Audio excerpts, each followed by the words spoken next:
Are you ready for the moment everything changes? Imagine a thunderous crash in the dead of night that shatters a man's tranquil life and unveils a mysterious visitor from a distant world. In this story, an ordinary evening transforms into a race against shadowy forces, daring our hero and you to question how far you'd go to help someone unlike anyone you've ever known. It's a tale packed with tense confrontations, hidden technology that defies logic, and the electrifying bond formed between two unlikely allies. If you're intrigued by cosmic secrets and breathtaking escapes through a blizzard, then you won't want to miss how these chapters unfold, or how the final twist will leave you seeing the world in a brand new light. Before we begin, please remember to subscribe to this channel to support our growing library of stories. Get comfortable, stay curious, and enjoy the thrilling ride to the very end. Snow fell in thick, slow-drifting clumps outside Brandon Parker's living room window, each flake catching a hint of the porch light as it drifted down to join the growing expanse of white that smothered his quiet suburban neighborhood in northern Colorado. He sat slouched on his worn microfiber couch, laptop balanced on his knees, tapping out the final lines of a workplace memo that neither fired his imagination nor offered any promise of excitement. The glow of the computer screen illuminated the faint circles under his eyes, a testament to the long hours he had been logging lately as a remote financial analyst. Brandon was a man of routine and predictability, weekdays spent locked in meetings and spreadsheets, weekends given over to solitary pursuits like reading random articles online, binging subpar shows, or if he felt particularly motivated, going for a hike on the nearby trails.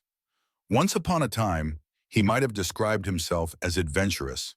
Somewhere in his childhood had lived a spark of curiosity, a yearning to explore.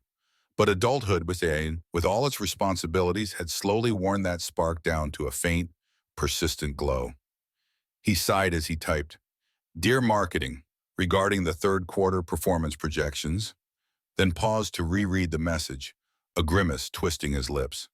Mundane. In the background, the wind picked up and rattled the windows, eliciting a mournful howl. A glance at the digital clock on the side table showed it was already 9:42 p.m. on a Friday night, a time when in his younger days, he might have been out with friends, braving the local bars, or at least having someone over for dinner. Nowadays, he felt lucky if he made it through an evening without dozing off midway through a streaming show.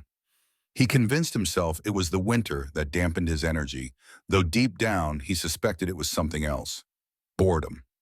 Brandon's gaze drifted past his neglected dinner plate, an empty pizza box perched precariously on the coffee table.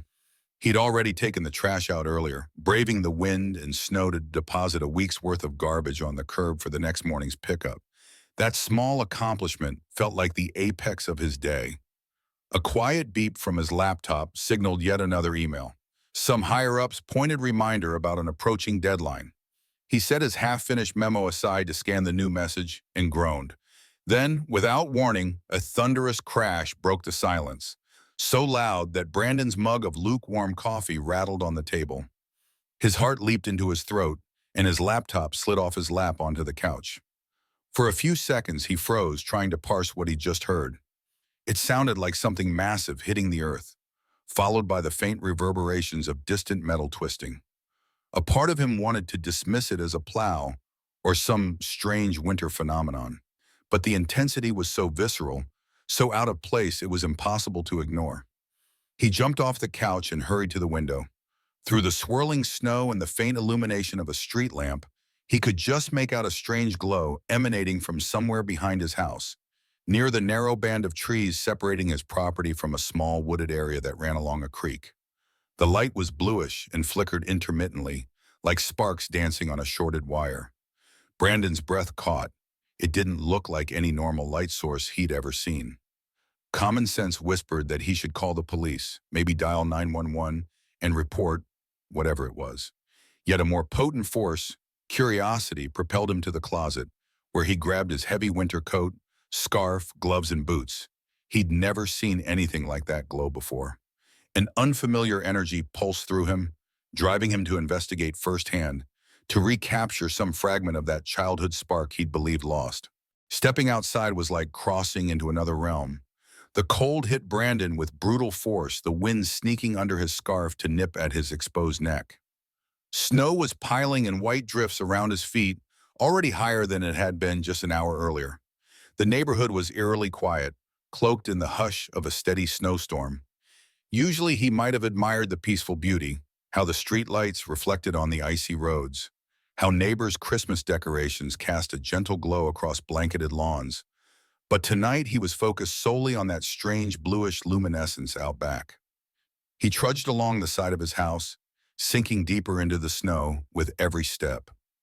Halfway to the tree line, he noticed the smell, an ozone-like tang that reminded him of frayed electrical wires, mixed with an undertone of burnt metal. Worry clutched at his chest. Had a transformer blown? But that wouldn't explain the crash he'd heard, nor the faint swirl of bluish light that occasionally flickered on and off like a faulty neon sign. As he drew closer, he could see debris strewn across the otherwise pristine snow. Twisted shards of metallic material poked out at odd angles. Some pieces appeared charred, and others gave off wisps of smoke that curled upward in the night air. Brandon felt a rush of panic and amazement all at once. This looked like the aftermath of something that had fallen from the sky. A plane crash? Yet there was no sign of a fuselage, no wings, no insignia. The debris was oddly shaped, the edges too smooth in some places, too jagged in others. That was when he noticed a figure standing near the largest hunk of smoking wreckage, a silhouette outlined against the pulsing glow. It was a woman, or at least it appeared to be. Her form was humanoid, but even from 20 feet away, Brandon could tell something was off. She stood taller than most women he knew, and her skin, where it was exposed, reflected the moonlight in a pale, faintly iridescent hue. A tight, ruined suit clung to her body, seemingly designed with futuristic lines and strange fastenings. Portions of it had been torn open, revealing glimpses of that otherworldly skin. She stumbled, barely able to keep herself upright in the drifting snow. Through the wind's whistling, Brandon heard a voice, soft but distinct, carried toward him. "Help! Please," she called. Her tone was melodic and yet edged with desperation, as though forming the words itself was a new skill for her. Then her eyes locked onto his, and he saw they were entirely violet, without a trace of white. He hesitated, fear warring with concern. This was impossible, and every logical thread in his mind screamed at him to leave, to call the authorities, to protect himself. But the woman or being was visibly trembling, arms wrapped around her torso in a futile attempt to ward off the biting cold. She took a wobbly step forward, nearly collapsing face first into the snow.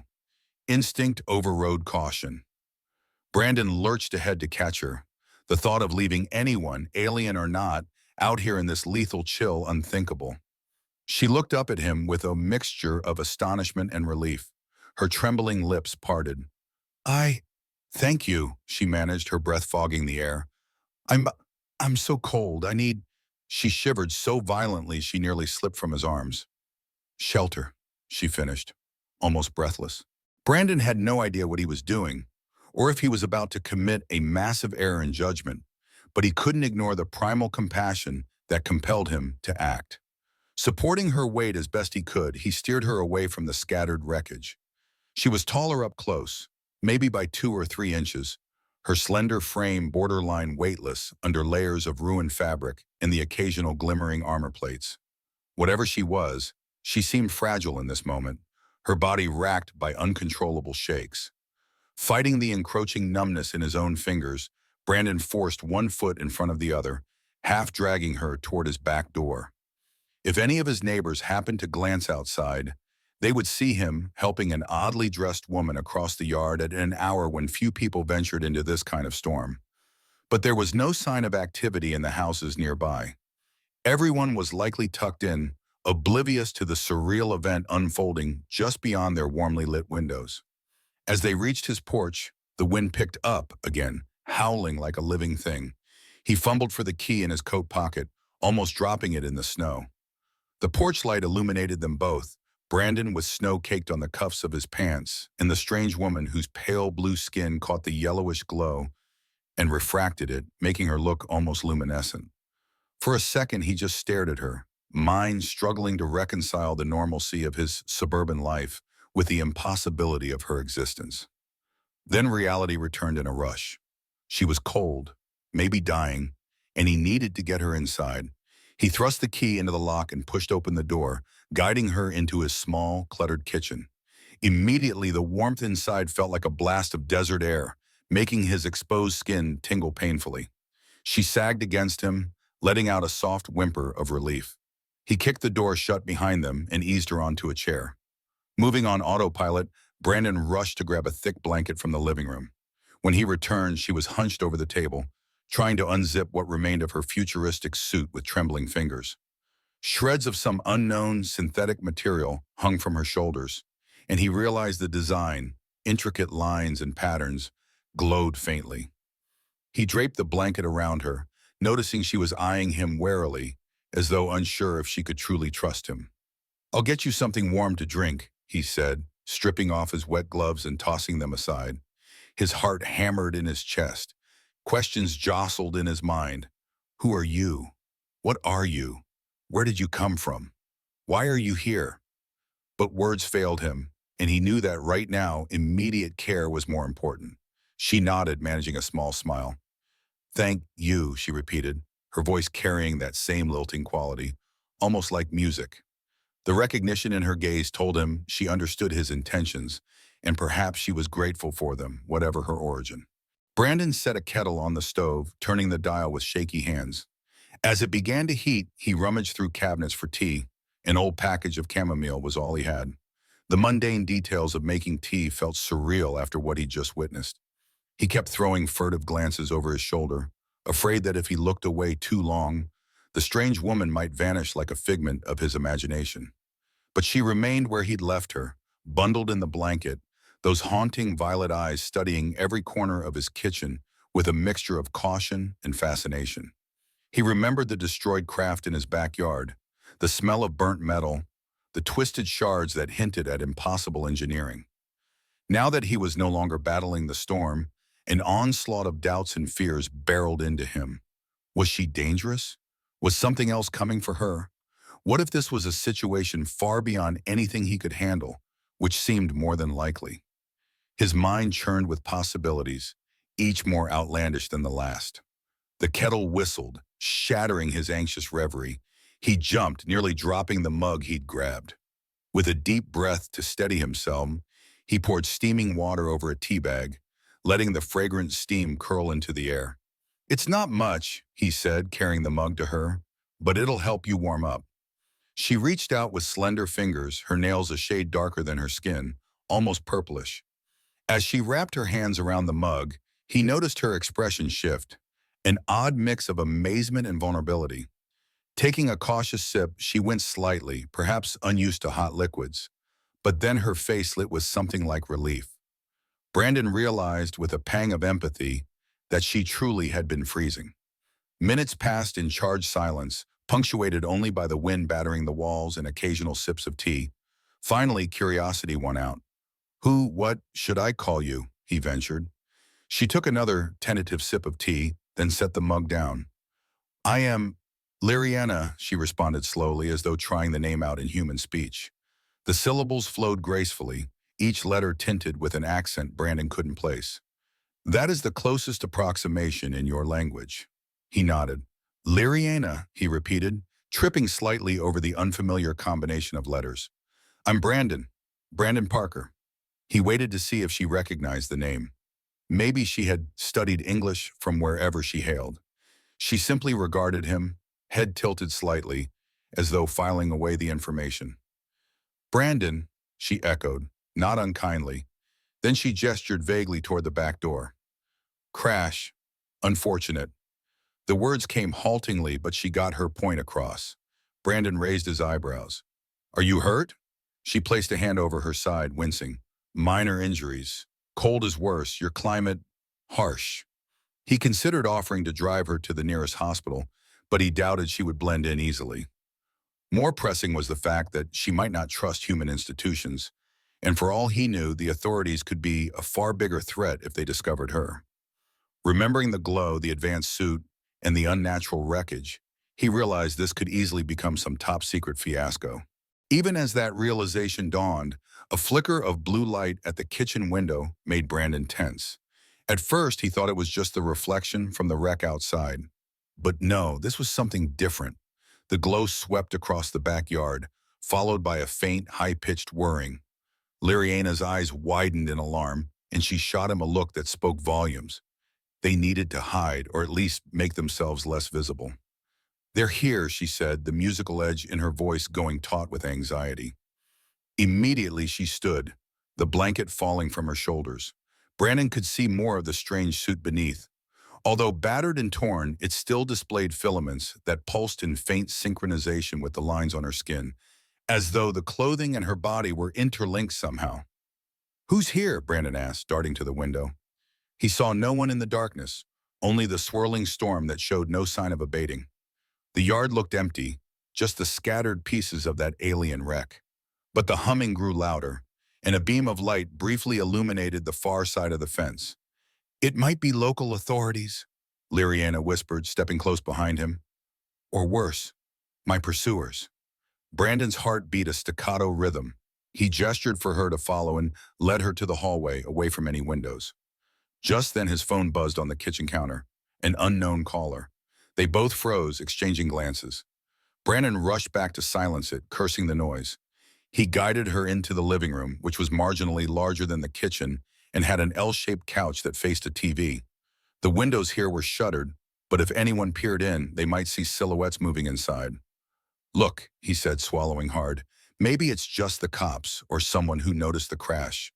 Could we explain things?" Even as he said it, he knew how ludicrous the idea was. Liriana shook her head adamantly. "I cannot be found," she said, voice trembling with urgency. "They'll take me, dissect, interrogate, use the technology." He didn't doubt that shadowy government forces might try to do just that. The knowledge sent a wave of protective instinct crashing over him. "All right," he said, "we'll figure something out." She looked at him, relief mingling with apprehension in her eyes. "You would help me again?" Brandon realized that if he stepped any further down this path, there would be no going back. Yet the thought of handing her over to some unknown agency or leaving her to fend for herself in a storm felt unconscionable. This was a living being, alien or otherwise, who needed help. For all his meekness in life, for all the routines and reservations that usually governed him, he found himself unable to turn his back now. "Yes," he said, inhaling to steady himself. "I'll help you, but we have to be smart about it." Before Brandon could respond, they heard it again, a faint knocking sound, this time near the back door, accompanied by the scrape of boots on the porch. Someone was quietly circling the house. Liriana's skin seemed to glow a fraction brighter in her alarm, but she pressed a hand to her chest, breathing steadily, trying to calm down. Brandon silently clicked the laptop shut, casting the room into near-total darkness. He motioned for her to move farther into the corner.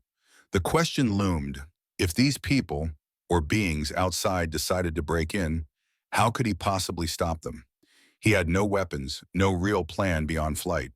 For a moment, he was acutely aware of how truly unprepared he was for such a bizarre and high-stakes situation. A day ago, his biggest concern was finishing a budget analysis. Now, life and death, maybe even more than that, hung in the balance. Footsteps creaked on the wooden planks outside.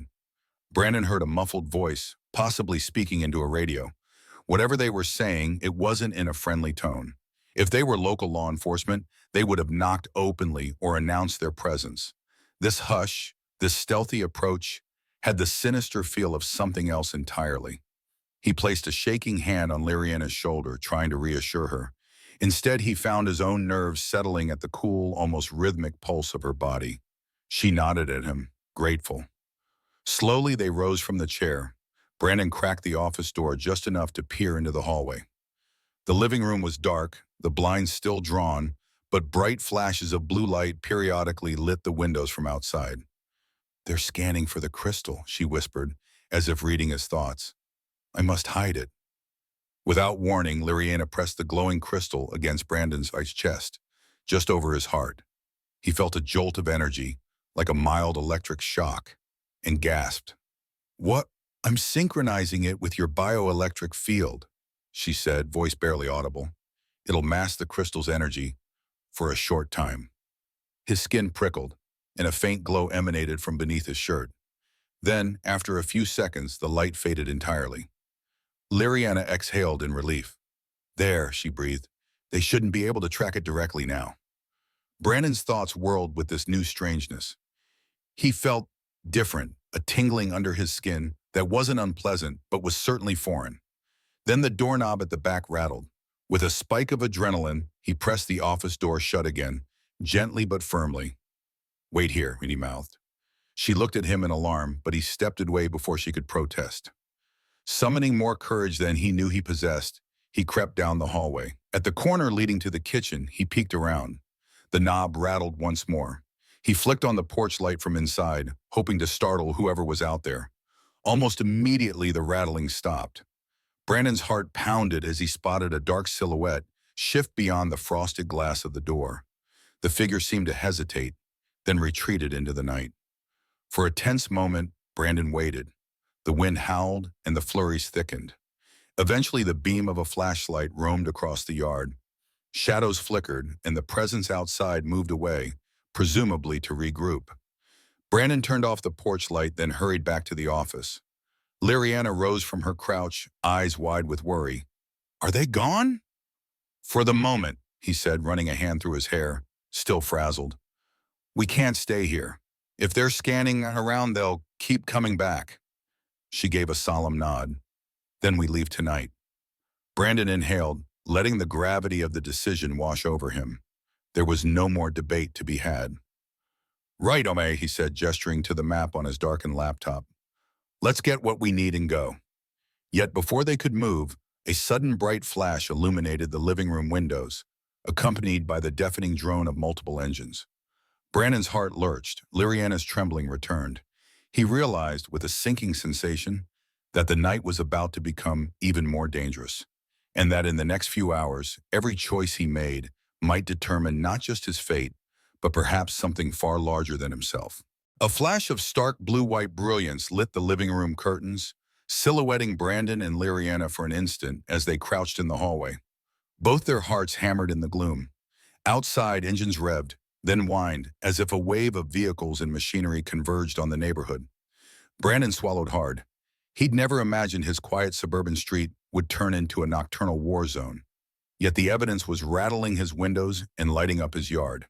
He gestured for Liriana to follow him back into the office, hoping to use the shadows as cover. Through a narrow gap in the blinds, he caught sight of several black SUVs crawling up his street, headlights dark as they maneuvered with practiced stealth. Figures in dark uniforms slipped onto neighbors' porches, accompanied by flickers of advanced equipment that reminded Brandon more of science fiction films than anything real. Liriana stood just behind him, close enough that the faint luminescence of her skin lent a soft glow to his shoulder. "They're systematically searching," she murmured, barely above a whisper. "Likely monitoring thermal signatures, unusual energy spikes, anything to locate me or my craft." A chilling thought lodged in Brandon's mind. If these people had technology advanced enough to locate an alien ship in the middle of a blizzard, how long before they pinpointed the two of them inside? The dryness in his throat forced him to swallow again. "We don't have a lot of time," he said. "If they come knocking here, I doubt they'll take no for an answer." She nodded. "You mentioned driving to the mountains. Is there a route that avoids major roads?" "Sort of," Brandon replied, remembering the tangle of old county routes and maintenance roads he used to explore in summer when he went hiking. "But we have to get to my car first, which is in the garage out front, exactly where they'd expect us to be." Liriana's violet gaze shifted toward the hallway leading to the garage. "Then we'll need a distraction." Brandon winced. He wasn't the type who planned distractions against what could be government forces. He barely organized game night with friends. Still, desperation spawned ideas. He quickly grabbed his phone and turned its brightness up, then set an automated timer on a home security app he'd never really used before, something that would switch lights on and off in different rooms at random intervals. "If they see lights flicker around, maybe they'll think we're moving all over the house," he explained. She tilted her head, curiosity mingling with urgency. "Primitive," she acknowledged, but it might work long enough. Meanwhile, we slip out another way? He hesitated. There's a side door off the laundry room that leads to the garage, but it's locked from the inside. Once we open it, we'll be fully visible to anyone with a line of sight. Outside, a voice barked a command. Though the words were unintelligible, the tone carried an unmistakable note of authority.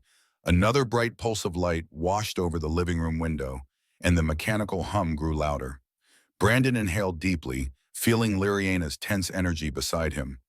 "All right," he whispered, holding her gaze. "We'll do this together. Ready?" She managed a shaky nod, and together they embarked on a plan that bordered on madness. A plan hatched in mere seconds, pitting them against what felt like an entire clandestine operation descending on the quiet suburban street.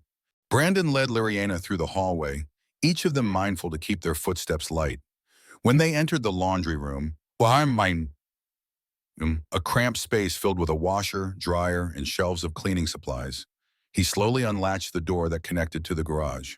The faint smell of gasoline and concrete dust greeted them.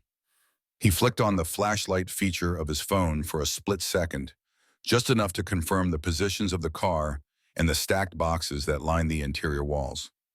A swirl of dread churned in his stomach as he heard muffled voices through the thin garage door that opened to the driveway. Some of the agents, if that's what they were, had to be just outside. "We have to open the big door," he murmured, voice trembling. "No other way to drive out." Liriana's eyes darted to a side window in the garage, fogged by condensation but potentially big enough for a person to squeeze through. "Could we break that and slip out?" Brandon shook his head. "Even if we did, my car can't get out that way. And if we leave on foot, we'll never outrun them in this storm. We need the car." She took a deep breath, her skin's glow intensifying briefly, as though reflecting her steeling resolve. Then we open the garage door, and we drive.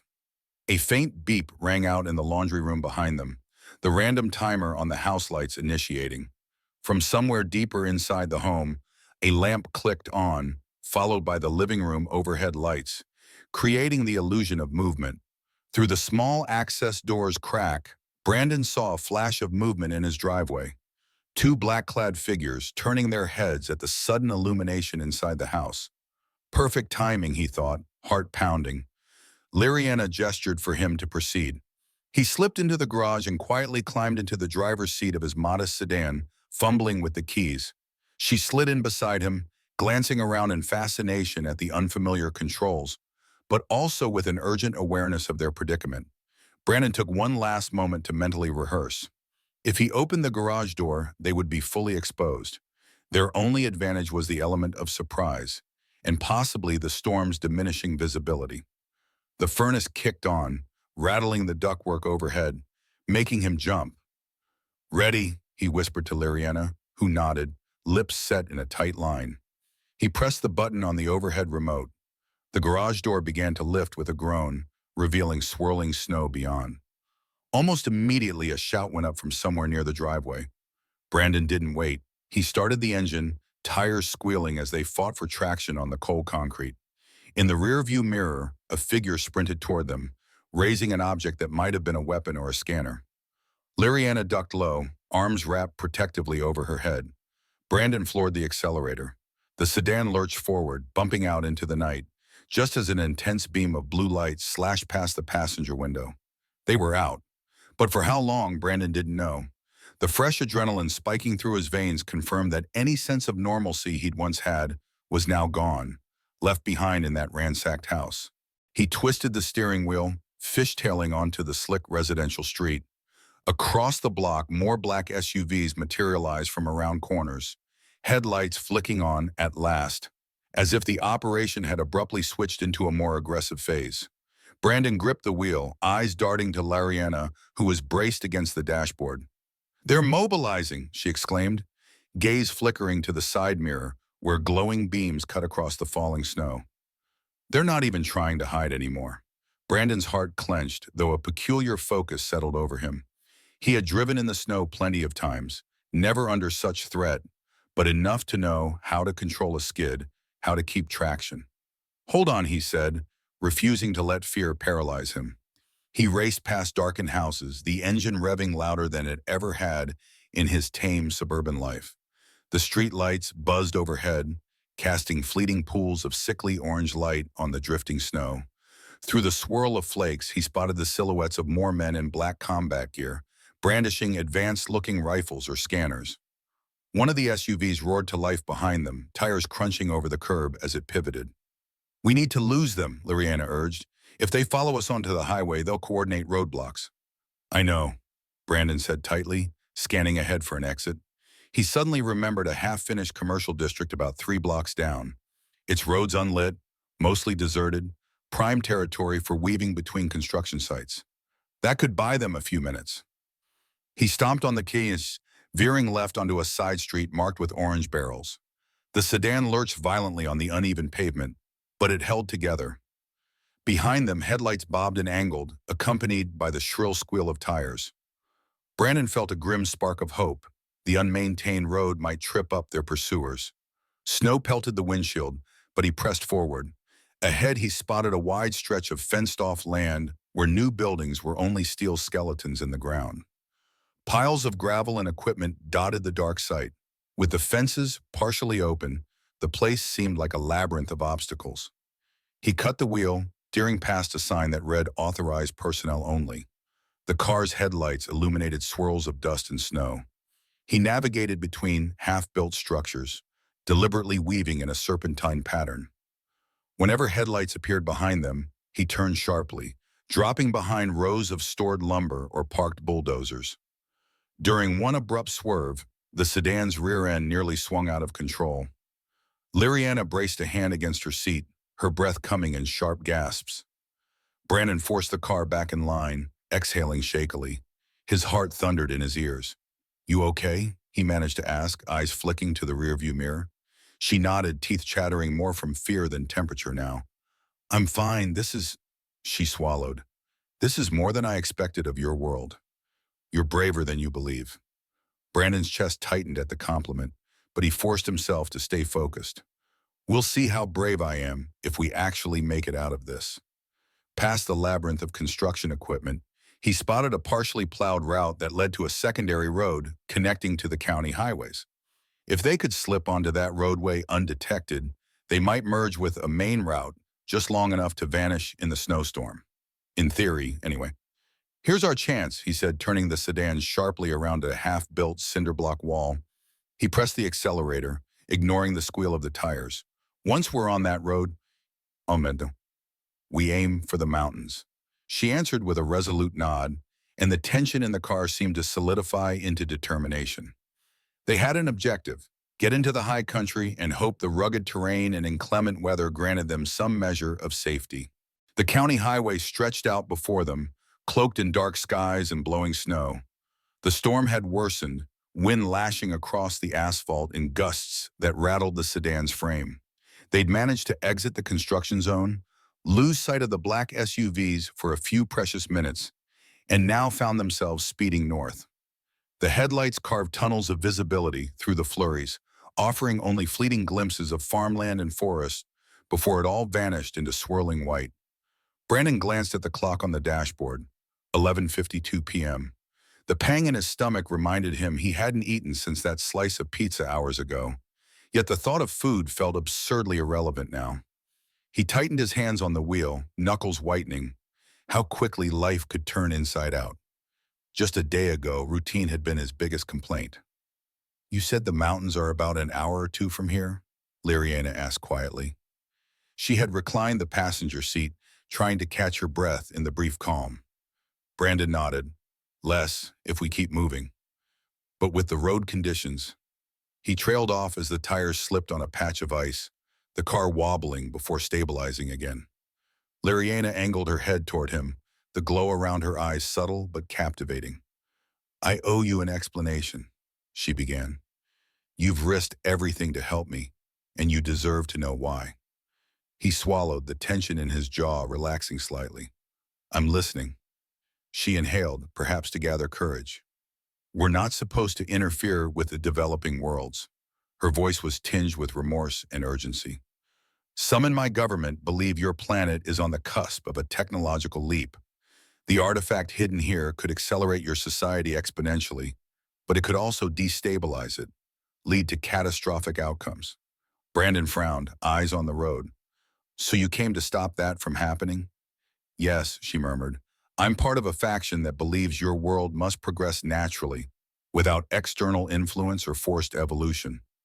Others, however, see an opportunity to harness Earth's potential for less benevolent reasons. She hesitated, as if recalling painful memories. I left my people's main fleet on a covert mission to secure the artifact first, to ensure it's safeguarded. But we were ambushed. My ship was damaged, forcing me to crash land here. So those people chasing us, they're from your own kind?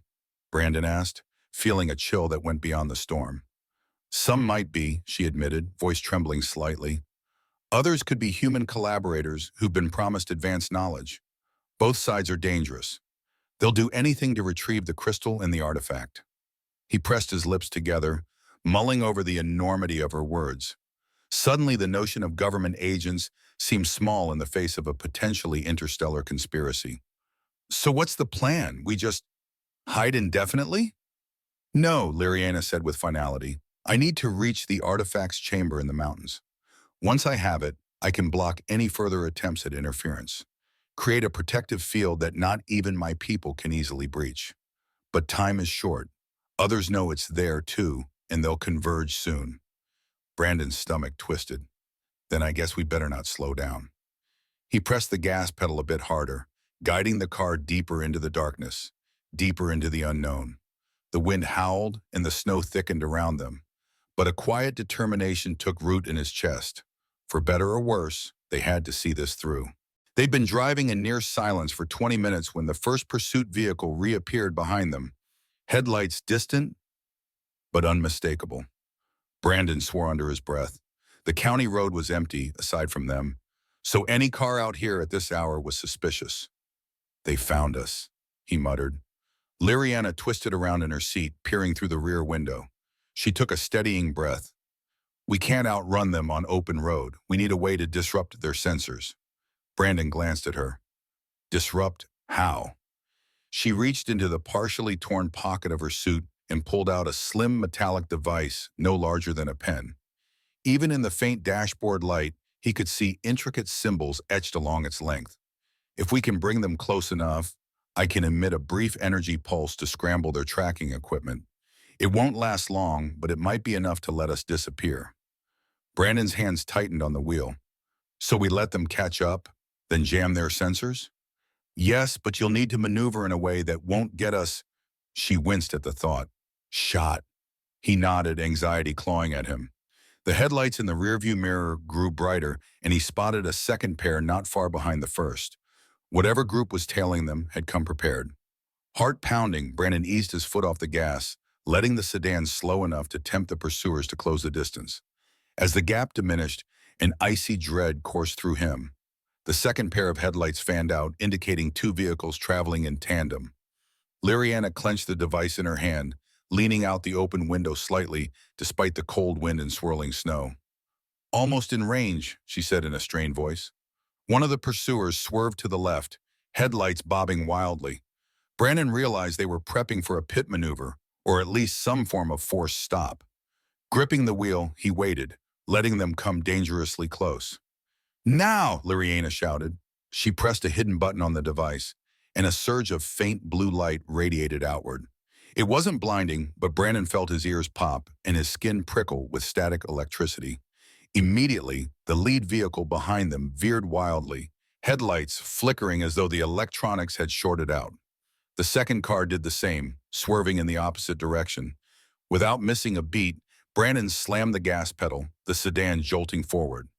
Glancing in the mirror, he saw the two vehicles losing ground, struggling to keep control as their instrumentation went haywire.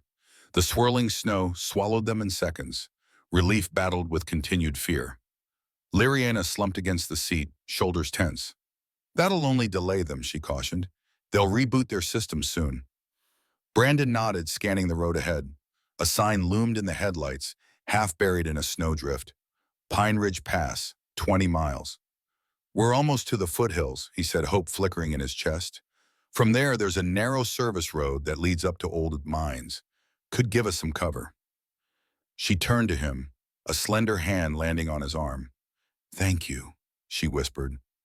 You keep risking everything for me. He managed a shaky smile. Kinda late to change my mind. The wind battered the car again, forcing him to clench the wheel. And something tells me this story won't end quietly if I just walk away. Liriana's lips curved in a poignant half-smile. You're more correct than you know. They continued to climb into the hills, the road winding sharply as the snow fell thicker than ever. At times, Brandon could barely see the edge of the narrow lane.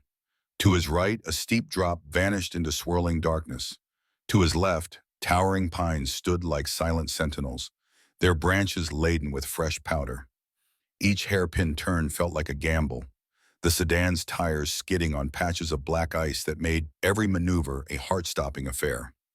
Yet for all the danger, a certain hush fell over them. The storm seemed to dampen the entire world, insulating them from the wail of sirens or the glare of headlights. Though Brandon knew it was only a matter of time before their pursuers found a way to navigate these roads. Eventually, they spotted a rusted metal gate, barely visible through the pine boughs. A battered sign read restricted, no public access in faded letters. Brandon pulled the car to a stop, engine rumbling in the hush. This is a utility route, he explained, leaning forward to inspect the gate. It winds up to an old mine shaft. Nobody really goes up there anymore. Liriana nodded. Then it might be safe, at least for now. They climbed out into the storm, their boots sinking into a half-foot of accumulated snow. Brandon shivered, not just from the temperature, but from the tension that still gripped his body. Together, they shouldered the gate open enough to squeeze the sedan through, the vehicle's tires crunching over icy gravel. A few minutes later, they emerged into a small clearing, surrounded by dense evergreens. Moonlight, muted by clouds, touched the snow in ghostly silver. Brandon parked near a rock outcrop that sheltered them from the worst of the wind. For a long beat, neither of them spoke. The wind whispered through the trees, and the sedan's engine ticked and hissed from its recent ordeal. Finally, Liriana looked at him. We should rest, if only briefly. Our pursuers will need time to discover this route, if they even realize we took it. Brandon nodded, though he was too charged with adrenaline to imagine sleep. Instead, he turned his attention to the trunk, rummaging for anything that might help them survive the night. A single flashlight, half a pack of trail mix, a thermal blanket, and some rope, remnants of last summer's camping attempts. It wasn't much, but it was something. Liriana stood guard, scanning the woods, her eyes reflecting the moonlight in a faint violet glow. Brandon noticed she looked unsteady on her feet, occasionally bracing herself against a tree trunk. Are you all right? He asked softly. She pressed a hand to her side. I sustained a wound during the crash. It's not dire, but I've pushed myself. A grimace crossed her face. I need to accelerate my healing. He offered her the thermal blanket, and she accepted it gratefully. Then, to his surprise, she lifted a small compartment on the sleeve of her tattered suit. Inside was a tiny canister of shimmering liquid. She uncapped it and allowed a single drop to fall into her palm, which glowed briefly before being absorbed into her skin. In an instant, her complexion brightened and her posture straightened. She exhaled a sigh of relief. Not a full recovery, she explained, noticing his astonished look, but enough to keep me going a while longer. Brandon nodded, unsure how to respond. He felt both awe and a renewed sense of urgency. We'll need to move on soon, he said. It's only a matter of time before they track us. Liriana agreed. Yes, and we can't risk the artifact falling into the wrong hands. Together they eyed the dark trail that wound higher into the mountains, bracing themselves for a journey that promised to be unlike any either had ever experienced before. The makeshift campsite in the mountain clearing offered only fleeting comfort against the relentless chill that settled in with the deepening night. Snow fell in thick, lazy spirals, each flake catching the hint of moonlight as it drifted past the boughs of surrounding evergreens. Brandon stood beside the sedan, hugging himself through his puffy winter coat, gazing at the narrow trail that curled deeper into the dark slope. Anxiety knotted his gut. They might have slipped their pursuers for the moment, but he knew the reprieve was temporary. If these mysterious operatives could locate Liriana's ship in a suburban backyard, they could certainly send search teams up a forested pass. Inside the vehicle, Liriana studied a handheld device she'd salvaged from her ruined flight suit, its small screen flickering with lines of alien symbols. She had explained that it was a kind of scanner, keyed to the crystal's energy and capable of guiding them to the artifact's hidden chamber. "The signal's faint," she murmured, tapping the scanner's side with an expression that lay somewhere between frustration and hope. "This region's high iron content distorts readings, but the artifact is close, within a few miles." Brandon checked the phone in his pocket. There was no reception now, and the battery was almost dead. He thought about texting a friend for help or trying to send an SOS, but decided it was pointless and dangerous.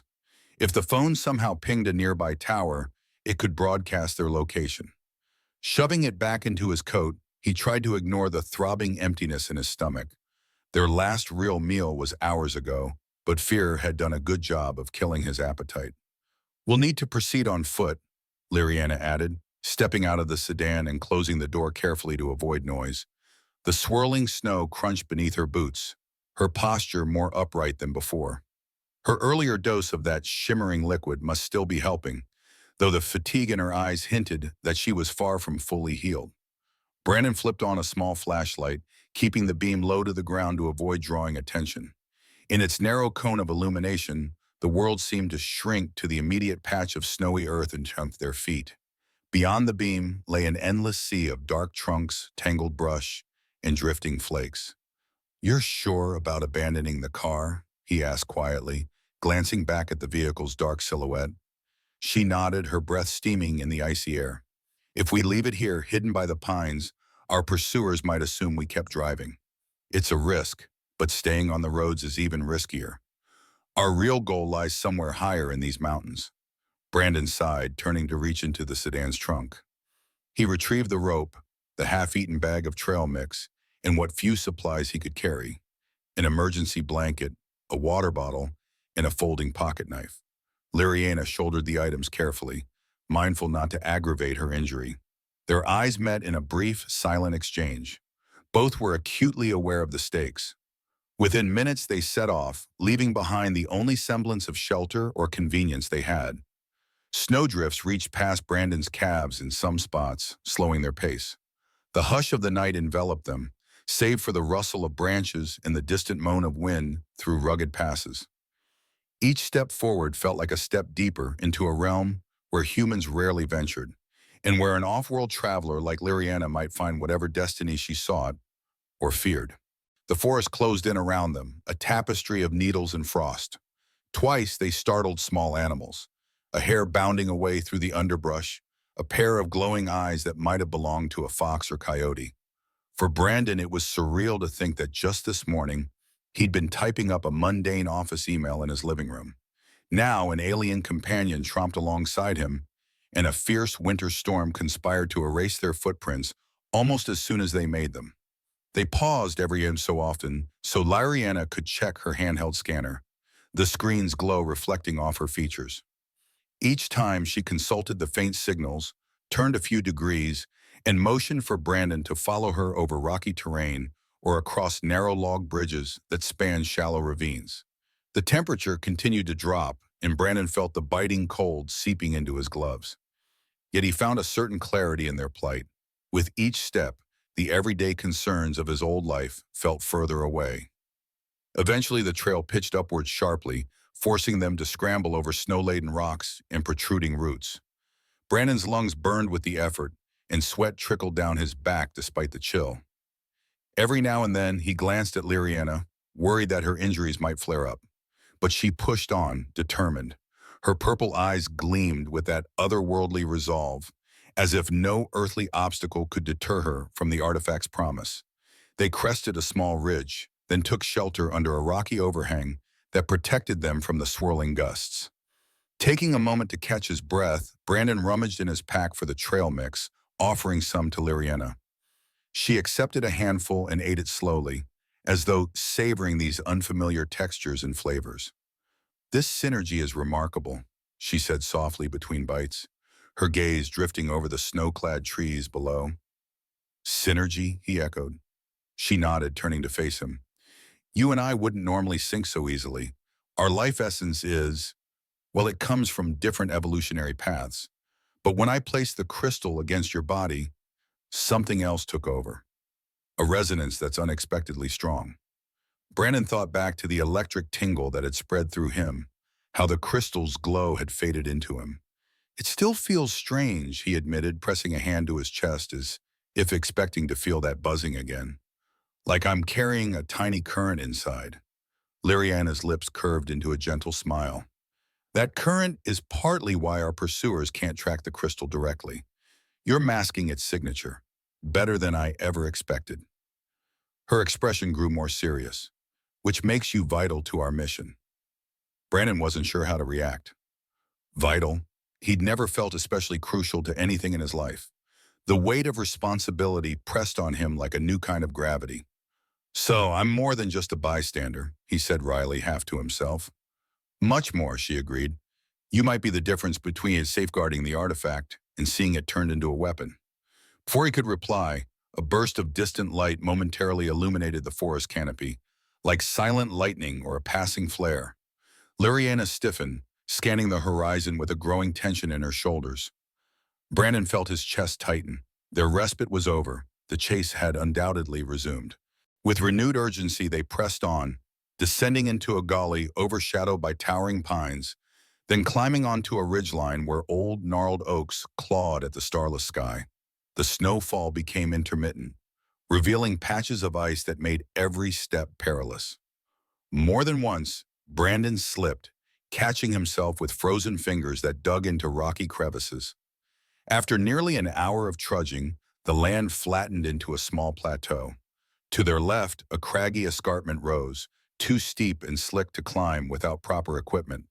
Ahead, a narrow cut in the rocks formed a natural corridor, as though an ancient river had once carved through the mountain. Liriana paused at the entrance to the corridor, eyes narrowed at the scanner. According to these readings, the artifact should be beyond this pass, she announced, voice hushed with anticipation. There's a presence here, like a concealed chamber. The device is reacting strongly. Brandon peered into the corridor. It stretched into darkness, the walls pressing tight on either side. A stray gust hissed through, and he noted a faint rhythmic pulse of cold air, as if from some hidden vent. We'll have to be careful, he said, stepping carefully onto the uneven ground. They proceeded in single file, the flashlight illuminating walls that glittered with ice formations. Occasionally, Liriana ran her free hand along the rock face, muttering about how the natural iron content created a powerful interference field, part of why the artifact had remained undetected for so long, and also why her enemies hadn't zeroed in on its exact location immediately. Suddenly, the corridor took a sharp right turn, opening into a cavern blanketed in softly glowing lichen. Brandon's flashlight beam danced across pale greenish patches that clung to the ceiling, illuminating a rocky floor strewn with stalagmites of ice. Liriana's breath caught, and she pointed to an archway on the far side. The arch looked partially constructed, rather than purely natural, a subtle geometry in its design that seemed distinctly alien. This is it, she whispered, checking her scanner. The readings are strongest through there. Brandon felt his heartbeat quicken, stepping gingerly across the icy surface. His breath condensed into clouds before him. Liriana's expression held a mix of awe and urgency, as if every second spent here was precious, yet dangerous. He wondered what awaited them beyond that arch. But before they could cross the cavern, a flash of light from the corridor behind made them both spin around. Two silhouettes entered, their outlines illuminated by beams from advanced tactical flashlights. Brandon's throat tightened. He grabbed Liriana's arm, trying to steer her behind a protruding rock formation. It was too late. "Stop!" came a voice deep and commanding, echoing against the cavern walls. One figure lifted a weapon, a rifle of some sort, and the other raised a scanning device that glowed with a purplish aura. Liriana locked eyes with Brandon, her expression grim. They had been cornered right at the threshold of their goal. The tension in the air crackled like static before a storm, and Brandon sensed that any sudden move could spark violence. He inhaled sharply, adrenaline surging through his veins. It was one thing to outrun vehicles in the open, but face-to-face confrontation was something else entirely. Yet behind them lay the gateway to the artifact, to salvation or destruction. Brandon's mind raced, searching for options in the span of a heartbeat. The rough rock walls offered scant cover. Liriana clutched the small device that had jammed the pursuer's sensors earlier, but using it at close range might do more harm than good, or worse, fail entirely. The guard with the purple glowing scanner stepped closer, mouth set in a grim line. "You have something that belongs to us," he stated, voice echoing off the cavern's dome ceiling. He spoke with a clipped precision, the kind Brandon associated with soldiers or intelligence agents. "Hand over the crystal, and we can resolve this without bloodshed." Brandon's pulse thundered. The crystal was still resonating inside him, masked by his bioelectric field. But if these men had found them here, they must suspect he was harboring it. He had no idea how to respond. Beside him, Liriana stood taller, chin raised in defiance. "You can't access the artifact's power safely," she said, her tone carrying a quiet authority. "Your interference would doom this world and mine." The man with the rifle snorted. "Spare me the moral lecture. We have our orders. This technology will elevate our people. Stand aside, or we'll remove you by force." For a moment, the cavern brimmed with tension so thick it felt suffocating. Brandon had never been in a real fight, let alone a standoff with paramilitary forces or alien conspirators. Every instinct screamed at him to freeze or flee, but Liriana needed him, and so did something bigger, perhaps the entire planet. Then he remembered the subtle hum in his chest, the spark of shared energy when Liriana had placed the crystal against him. Without knowing precisely what he was doing, Brandon took a step forward, raising his hands in what he hoped looked like a conciliatory gesture. "If you fire that weapon," he said, voice shaking but loud enough to carry, "you'll risk damaging the artifact's seal in the chamber behind us. And if that happens, who knows what you unleash?" The words sounded braver than he felt. He was improvising, hoping to stall. Liriana, to her credit, caught the cue. She moved slightly sideways, aligning herself with the archway. Out of the corner of his eye, Brandon saw her slip the jamming device back into her suit pocket, freeing her hands for something else. The soldier with the scanner gave a tight-lipped smile. "We're fully aware of the structure. We also know that your friend's presence is the only reason we haven't gained entry yet. Give her to us." A shot of anger flared within Brandon. "She's not property to be handed over," he snapped before he could stop himself. "Neither is the technology." The rifle twitched upward, aimed directly at him. A tremor of real terror shot through Brandon's limbs. But at that same moment, Liriana's hand flew up, releasing a burst of prismatic light, like shards of refracted moonlight exploding into the air. The soldier yelled in surprise, staggering backward as though disoriented. The other one cursed, dropping to one knee and firing a blind shot. The bullet ricocheted off the cavern floor, sending sparks flying. Brandon lunged behind a rock formation, adrenaline roaring in his ears. Liriana spun around, making for the archway. They had no choice now. It was either enter the artifact's domain or succumb to these armed agents right here in the ice-laden cavern. Brandon bolted after Liriana, feet slipping on the icy ground as more shots echoed through the cavern. One bullet clipped a nearby stalagmite, spraying shards of ice. Another whizzed past Brandon's shoulder, close enough for him to feel the rush of displaced air. His heart hammered wildly, each beat a testament to how close death hovered. Liriana dashed through the alien archway, the old runes carved into the stone flaring with pale luminescence as she passed. Brandon followed, breath coming in ragged gasps. The passage beyond narrowed about, forcing him to squeeze through a jagged crack in the rock until abruptly, the walls gave way to a grand subterranean chamber. His flashlight beam arced over the site before him, a domed space carved and ornamented in ways that defied straightforward human architecture. Strange patterns spiraled across the ceiling, faintly glowing with the same hue as the crystal's energy. In the center of the chamber hovered a column of bluish light, twisting and flickering like a vertical pool of liquid luminescence. Chiseled pathways etched into the floor converged beneath it. Liriana slowed, eyes fixated on the column of light, her expression awe-stricken. Brandon hovered near the entrance, scanning for more threats. The archway he'd just come through might be the only immediate entrance, but he had no illusions that the soldiers would stay away for long. He could already hear them barking orders, their voices growing closer. Then Liriana turned, face flushed with exhilaration and dread. "We're here," she whispered. "This is the artifact's containment space." Brandon's gaze flicked from the swirling column of energy to the runic patterns carved on the walls. "So, how do we secure it? Do we destroy it, or—" She shook her head. "No, destroying it could trigger a catastrophic surge. We need to harmonize with it, like how I synchronized the crystal to you, but on a much larger scale." Her throat constricted visibly. "There's no guarantee it will work, but it's the only way to ensure neither my people nor any human agency can exploit it for conquest." Footsteps and shouts echoed from the archway. Another shot rang out, pinging off the stone wall behind them. Brandon instinctively ducked. Liriana squared her shoulders, stepping toward the column of swirling light. "Cover me!" she called over her shoulder, voice wavering with equal parts fear and determination. Cover her with what? He wondered frantically. He had no weapon other than the jamming device, which might not be enough. Still, he moved to position himself between her and the arch, trying to project a confidence he didn't truly feel. In his peripheral vision, he saw Liriana place a hand on the flickering pillar of energy. Her skin glowed softly, responding to the artifact's power. Then she held her other hand out toward Brandon. "We have to do this together," she insisted. "Your resonance with the crystal is the key."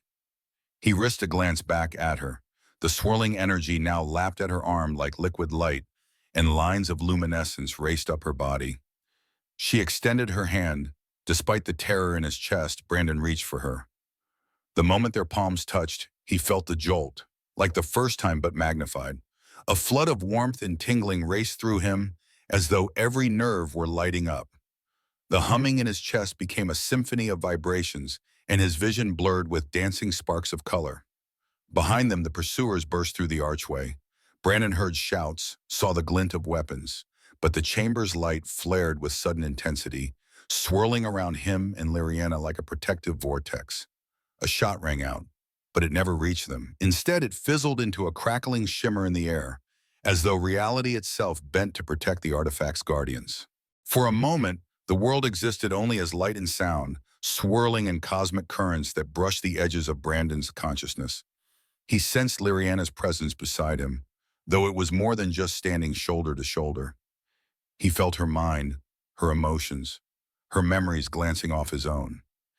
Images flooded him, her homeworld's pearly skies, great organic spires rising above a shimmering sea, a civilization grappling with the moral quandary of observing Earth from afar. He saw glimpses of her training, the oath she'd sworn to protect less developed worlds from invasive influences. In return, Brandon felt his own memories slip toward her. His unremarkable upbringing, solitary nights lost in spreadsheets, the slow ache of believing he'd never do anything truly impactful. He saw flashes of his neighborhood, that battered pizza box on the coffee table, the sense of emptiness he'd grown used to.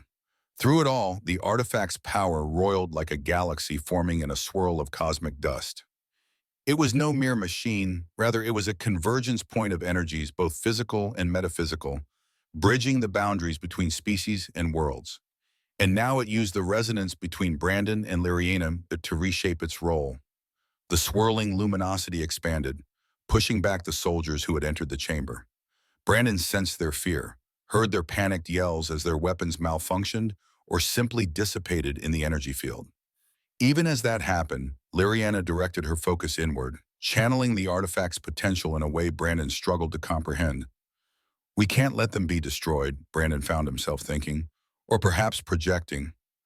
Liriana responded with a silent reassurance. "This act is meant to protect, not to kill." Gradually, the chamber's geometry seemed to shift and stretch, as though the very walls were reconfiguring themselves according to some alien blueprint. The soldiers' outlines wavered and flickered in Brandon's peripheral vision, as if time bent around them. He glimpsed their forms being pushed back through the archway, their voices fading into distant echoes. Then, as quickly as it began, the surge of light diminished, coalescing back into the pillar. Brandon gasped, nearly collapsing. Liriana steadied him, her hand lingering against his chest. He noticed the glow around her had intensified. She seemed vibrant, her eyes luminous. like starlight reflected in amethyst. He spun around to look at the archway. The soldiers were gone. In their place, swirling patterns of faint blue shimmer lined the stone passage, as though it had sealed itself in a barrier of energy. He caught fragments of movement beyond, shadows scurrying away, voices calling out in alarm. Then silence. Luriana exhaled, relief mingling with apprehension. We've temporarily displaced them, broken their approach, but it won't last forever, she whispered.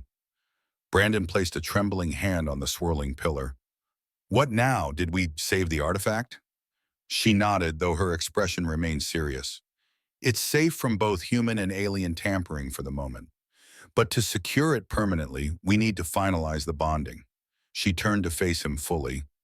That means anchoring the artifact's resonance in a way that transcends direct custody, essentially bridging the artifact's energies with a living conduit, someone who can act as a guardian across worlds. Brandon's mouth went dry. Someone like you? A gentle flicker of a smile touched her lips. Or like us. Brandon's eyes widened, the echo of that cosmic energy still vibrating through his very cells. Both of us? He repeated, voice wavering. Liriana nodded. This artifact responds to synergy. We've already proven our compatibility. My innate resonance and your human potential have merged once. Now we can anchor the artifact's field so it can't be stolen, hijacked, or corrupted. He felt an undercurrent of anxiety, but also a strange, buoyant hope. What does that anchoring mean for us exactly? She took a step closer, lifting a hand to rest lightly against his cheek. It means our bond with the artifact becomes permanent. You'll carry its protection within you.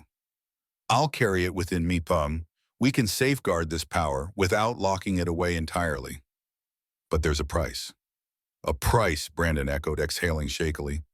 Let me guess. This is the part where everything changes? Indeed, Liriana whispered, her gaze softening. I may be called back to my world to stabilize the lines of communication, ensure no further invasions threaten Earth. Meanwhile, you'll be the anchor on this side. An ordinary life no longer quite so ordinary. The authorities won't remember the details. The artifact can bend local perceptions to keep itself hidden. But you and I will never forget. He closed his eyes briefly, a swirl of emotions battering him.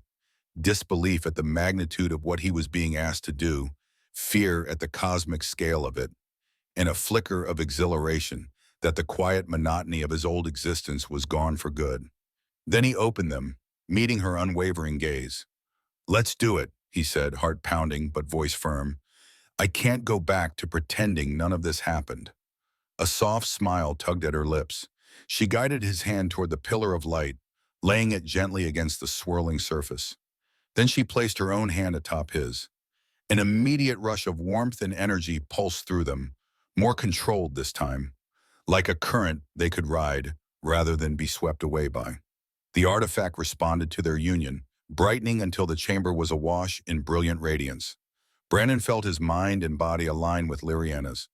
This time the sharing of memories was more measured, more purposeful, as though each was offering the other a gift rather than colliding in chaos.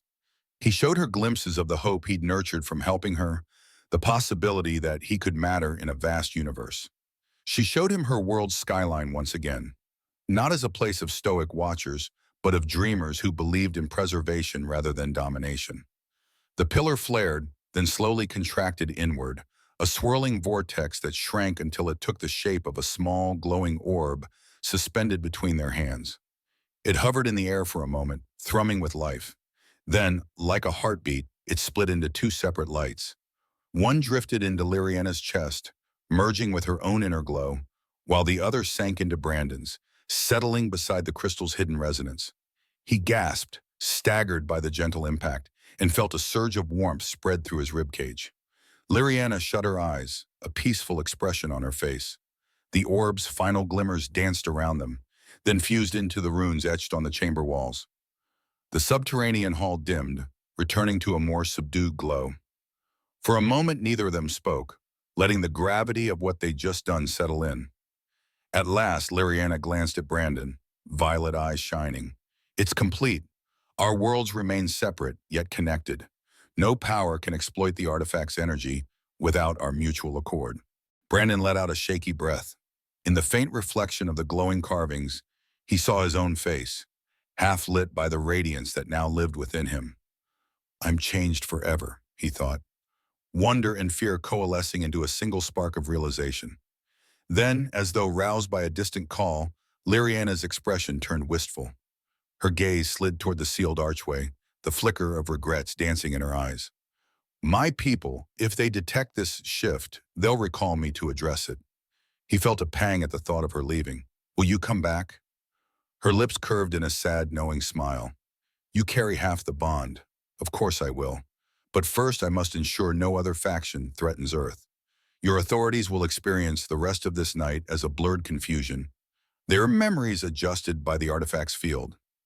When you return, it'll be as if this chase and confrontation never fully registered in official channels. Emotions swelled in Brandon's chest. Before he could articulate them, Lyriana stepped close, brushing her lips against his in a gentle, lingering kiss. The electric charge of cosmic resonance was still there, calmer now, but no less real. You've been extraordinary, she whispered, voice unsteady. Never doubt that.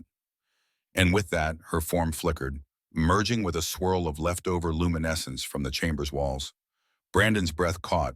In a heartbeat, she was gone, transported, phased out, or perhaps recalled through some method far beyond his understanding.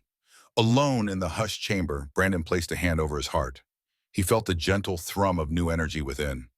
Somewhere out there, in a realm of starlit skies and unspoken wonders, Lyriana was defending Earth's right to shape its own destiny.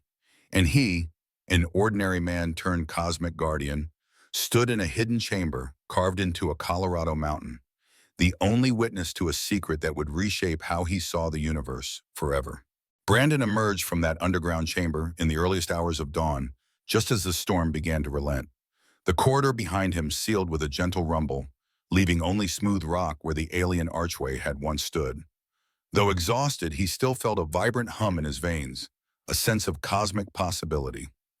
Navigating back through the narrow pass in the frost-laden forest alone proved challenging. He tripped often, hands scraping against ice-crusted rocks. Yet each stumble reminded him he was undeniably alive and part of something greater. Eventually he reached the plateau where he and Lyriana had entered. Of their pursuers there was no sign, no footprints, no vehicles, no sound of helicopters. It was as though the mountain itself had purged all traces. Back at the small clearing, he found his sedan exactly as they'd left it, half buried in a new layer of snow. The engine struggled to turn over in the frigid air, but after a few tries, it sputtered to life. Brandon pulled onto the thin service road, winding back down the slope towards civilization. A surreal calm settled over him, as if he were returning from a vivid dream that no one else could possibly believe. By the time he reached the outskirts of his suburban neighborhood, morning light bathed the streets in a pale glow. Plows had cleared most of the major roads, and people were emerging from their homes, scrubbing windshields or retrieving newspapers. Every so often, Brandon spotted a black SUV parked in a driveway or cruising slowly, but the vehicles looked utterly mundane. Neighbors heading to work, or parents dropping kids off at daycare. The heightened tension from the night before seemed entirely erased or quietly dormant. He parked in his usual spot near his house. His limbs trembled with exhaustion. Inside, everything looked the same. The couch draped in a throw blanket, the half-open laptop, the leftover pizza box. The garbage bin he'd set on the curb now stood empty, awaiting retrieval. Life, as far as his street was concerned, had never been interrupted by an alien chase or advanced weaponry. Mrs. Holden, his neighbor, waved at him from her yard, a friendly smile on her face. "Hey, Brandon," she called. "Did you have a rough night? You look wiped." He forced a laugh, meeting her gaze. The artifact's influence, as Lyriana had predicted, ensured that last night's chaos had been blurred from collective memory. "Just didn't sleep well," he replied with an apologetic shrug. She offered a sympathetic nod. "You take it easy, hun. Maybe treat yourself to some coffee." Inside the house, he discovered a folded piece of clothing draped neatly over the back of a chair, the same tattered piece of Lyriana's suit that she'd removed earlier in the night. Next to it lay a small note, written in an iridescent script that shifted color when he tilted it. I'll be back for this. And for you. Watch the stars. L. Brandon sank onto the couch, running his fingers over the shimmering ink. A profound swirl of relief, longing, and excitement fluttered through him. He placed the note against his chest, where the artifact's resonance still beat like a second heart. Somewhere out there, Lariana was fighting to protect Earth's future, and he had become an improbable but vital link in that cosmic chain. He let his eyes drift shut, imagining her silhouette against distant skies, the swirl of interstellar clouds, the hush of infinite possibilities. An ordinary man no longer. He might still handle spreadsheets on Monday, might still eat takeout on Tuesday, but he would carry the memory and the power of an extraordinary night for the rest of his days. When he finally rose and looked out the window, he noticed the sky had cleared, revealing a sharp blue expanse, a canvas for the day's new beginnings. In that pristine color, he thought he glimpsed a faint shimmer high above, maybe an afterimage of the alien who had forever altered his life. Smiling softly, he whispered, "I'll see you again," and felt the crystal's answer, a gentle, reassuring thrum that promised the best chapters of his story were only beginning. Looking back on this incredible journey, we see how small acts of bravery can ignite life-altering changes. An unassuming individual found the courage to champion empathy over fear, forging a unique partnership with a being from beyond our world. Together, they safeguarded a mysterious artifact that, in the wrong hands, could have reshaped two civilizations in destructive ways. Yet beyond the chases and cosmic revelations, this is ultimately a story of hope, proof that self-doubt can evolve into resolute action, and that the bonds we forge can transcend the boundaries of space. It reminds us that within each of us lies the power to make a difference, no matter how ordinary we believe ourselves to be. Now that you've shared in this adventure, we'd love to hear your thoughts and theories. Please comment below and join the discussion. Thank you for listening, and remember, the next great story might be just around the corner.